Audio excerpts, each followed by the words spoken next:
le leader du parti de la Nouvelle Génération pour la République, NGR, s'est lancé dans la course pour le fauteuil présidentiel. S'il est élu, Ibrahima Abe Silla promet de travailler d'arrache-pied pour sortir la Guinée de la léthargie. Dans un entretien qu'il a accordé à Vision Guinée, l'homme d'affaires a déroulé son programme. Lisez. Vision Guinée, après avoir sollicité le suffrage des Guinéens à la présidentielle de 2010, vous voilà au scrutin du 18 octobre. Concrètement, que proposez-vous de nouveau aux Guinéens?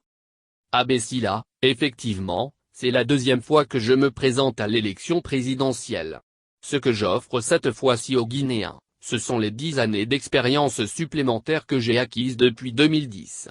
J'ai eu le temps de réfléchir pour renforcer davantage mon programme de 2010, de l'actualiser au contexte actuel. C'est un gain pour le pays de me choisir comme président afin qu'on puisse mettre en œuvre ce programme pour redémarrer l'économie guinéenne. Si vous êtes élu président au soir du 18 octobre, quelles seront vos priorités? Ce que nous voulons faire pour la Guinée, c'est de mettre rapidement le socle de la gouvernance, notamment la sécurité, la justice. Nous voulons réconcilier les Guinéens afin qu'ils se donnent la main.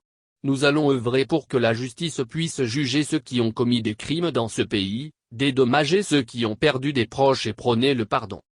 Ensuite, pour le développement du pays, il y a 2 secteurs que nous estimons très importants, à savoir l'éducation et la santé. C'est pourquoi, dans le domaine de l'éducation, quand nous serons au pouvoir, nous allons rapidement moderniser nos écoles, nos centres de recherche et créer des centres techniques. Pour le secteur de la santé, nous allons rehausser le budget alloué et mettre fin aux évacuations sanitaires. Il faut que nous formions nos médecins, mettre les équipements qu'il faut dans les centres médicaux. Si nous avons de bons médecins, des hôpitaux de haut standing, il n'y a pas de raison qu'on ne puisse pas se traiter en Guinée. Aussi, nous avons un programme de logement pour tous que nous allons mettre en place.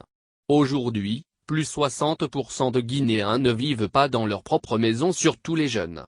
Les fonctionnaires, les travailleurs du secteur privé dépensent à peu près 50 à 60% de leurs revenus pour le loyer. C'est à peine s'ils arrivent à survivre. Quelqu'un qui a plus de 23 ans et qui a fini l'université doit trouver un boulot et être capable de s'acheter une petite maison.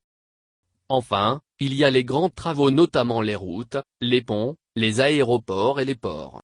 Dès notre premier mandat, nous allons attaquer un projet que nous appelons Inter-Cici, c'est-à-dire interpréfecture.